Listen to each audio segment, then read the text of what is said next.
Assalamualaikum warahmatullahi wabarakatuh. Baiklah, di sini saya Fefraniati dari jurusan Psikologi Yayan Batu Sangkar.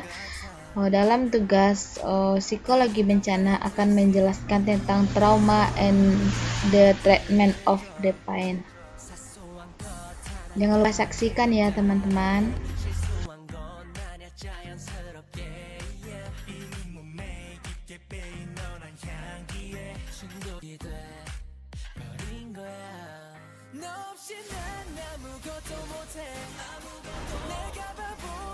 Baiklah, yang pertama itu trauma and the treatment of the pain. Sakit adalah salah satu pengalaman manusia yang paling kompleks. Ini adalah alasan paling utama pasien mencari perawatan medis. Didefinisikan oleh Asosiasi Internasional untuk Studi Nyeri sebagai pengalaman sensorik dan emosional yang tidak menyenangkan yang terkait dengan kerusakan jaringan aktual dan potensial. Nah, dengan demikian, persepsi nyeri tidak hanya merupakan pengalaman indrawi, tetapi juga pengalaman emosional. Informasi sensorik dan keadaan afektif memainkan peran interaktif. Nyeri bereaksi dengan berbagai tingkat tekanan emosional yang dapat mengurangi persepsi nyeri. Tingkat kecemasan yang meningkat sebagai reaksi terhadap rasa sakit seringkali memperburuk sensasi nyeri.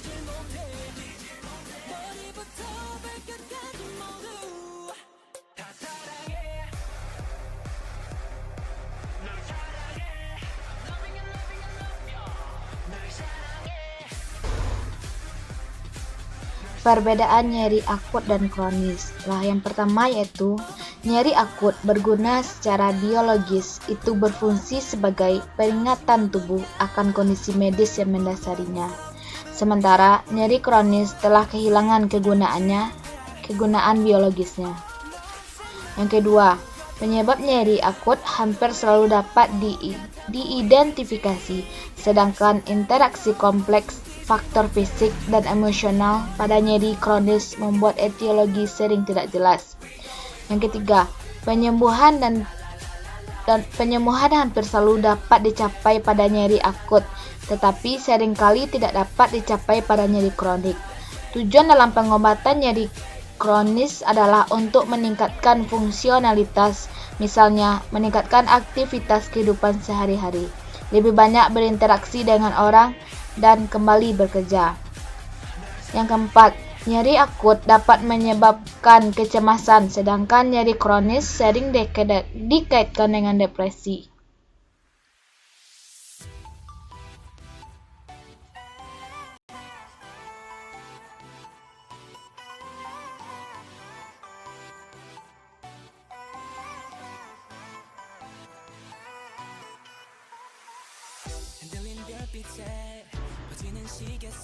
Model-model pendekatan nyeri. Yang pertama yaitu model psikodinamik, yang menekankan pada etiologi psikologis dari nyeri. Freud memandang rasa sakit sebagai ekspresi gejala dari konflik bawah sadar yang mencari kesadaran. Yang kedua, model perilaku, terutama pengkondisian operan, yang diusulkan oleh William Forsyth pada tahun 1970-an. Forsyth mengemukakan bahwa ekspresi perilaku nyeri merupakan hasil penguatan positif dan negatif dari lingkungan pasien, seperti penguatan sosial dari keluarga dan teman, pengobatan dari dokter, insentif finansial, atau penghindaraan aktivitas. Yang ketiga, model perilaku kognitif nyeri menjadi lebih populer dan tetap menjadi teori yang berlaku sehubungan dengan penilaian dan pengobatan nyeri kronis saat ini. Model perilaku kognitif berteori bahwa pengalaman nyeri adalah interaksi timbal balik dari pikiran, perasaan, fisiologi, dan perilaku. Keempat, model medis tradisional dari nyeri kronis adalah nyeri memiliki dasar fisik atau psikologis. Respon neurofisiologis terhadap rangsangan berbahaya seperti nyeri dapat memicu respon psikologis. Semata-mata keadaan psikologis seperti depresi atau kecemasan dapat mempengaruhi sistem neofisiologis dengan meningkatkan atau menghambat transmisi sinyal berbahaya. Nah, faktor sosial seperti stres, trauma, faktor lingkungan yang memicu rasa sakit, atau kompensasi finansial dapat secara signifikan mempengaruhi persepsi pasien terhadap nyeri. Banyak pasien dengan nyeri kronik, terutama nyeri akibat kecelakaan kerja, akan mengalami kecacatan karena tidak dapat atau tidak akan kembali bekerja.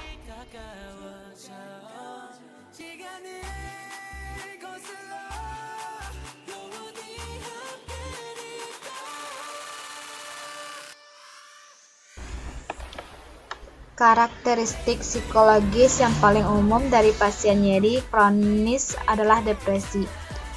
Nah, depresi dan nyeri kronis terjadi begitu sering bersamaan sehingga seringkali sulit untuk menentukan apakah depresi merupakan pencetus nyeri atau konsekuensi dari hidup dengan nyeri yang tak tertahankan.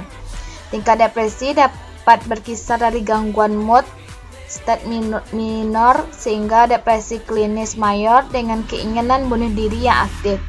Karakteristik lainnya dari pasien dengan nyeri kronis termasuk peningkatan ketergantungan pada orang lain, peningkatan perilaku penyakit seperti meringis, ketergantungan berlebihan pada obat-obatan, peningkatan pemanfaatan perawatan kesehatan, disfungsi keluarga, misalnya pasangan pasien nyeri mungkin menunjukkan tingkat tekanan emosional yang signifikan secara klinis.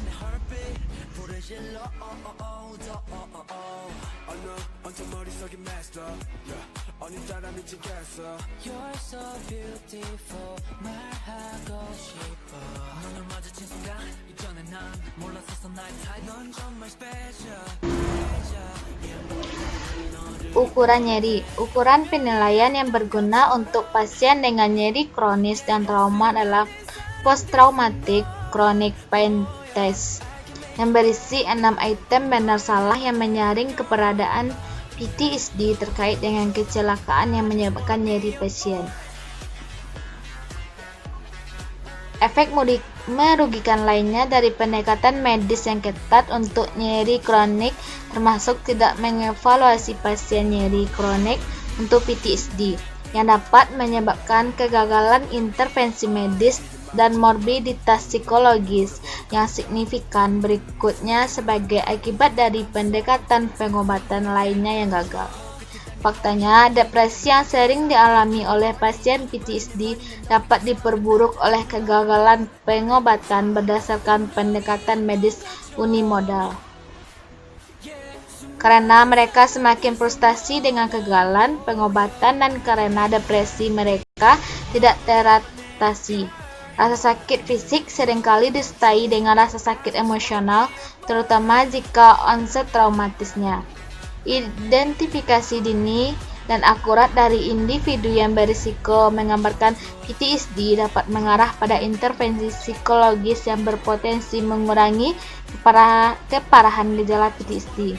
Nah, contoh lainnya itu masalah psikologis yang dapat diabaikan tanpa evaluasi psikologis yang komprehensif adalah pola somatisasi yang dapat menyebabkan intervensi medis berulang dan selanjutnya berkontribusi pada morbiditas medis dan psikologis.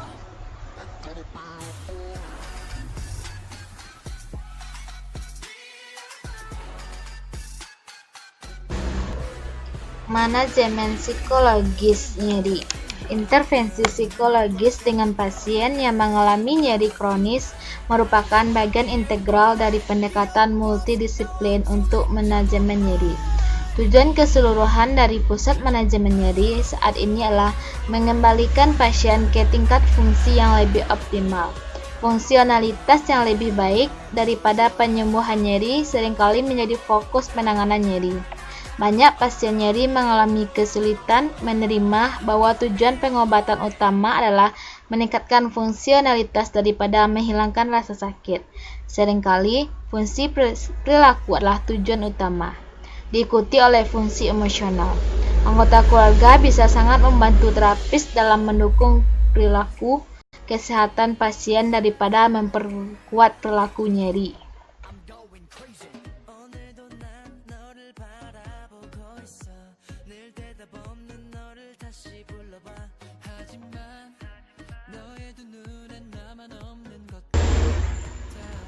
trauma dan nyeri. Sejumlah besar pasien yang diperiksa oleh spesialis nyeri kronis mungkin mengalami tekanan psikologis yang cukup besar dan beberapa mungkin mengalami PTSD. Pengulangan pengalaman dan ingatan yang mengganggu dari peristiwa traumatis dikaitkan dengan peningkatan ketegangan otot serta kecemasan yang memperburuk rasa sakit. Penyajian nyeri fisik dan nyeri emosional secara seperti PTSD memerlukan pendekatan multidisiplin berdasarkan pemanfaatan bersama dari spesialisasi yang saling berhubungan. Pasien yang nyeri yang dimulai akibat trauma menunjukkan interaksi biopsikososial yang kompleks yang merupakan karakteristik nyeri kronis. Penilaian yang lebih baik dan lebih individu terhadap pasien yang mengalami nyeri dan PTSD hanya dapat menghasilkan pengobatan yang lebih efektif untuk populasi yang sangat sulit diobati ini.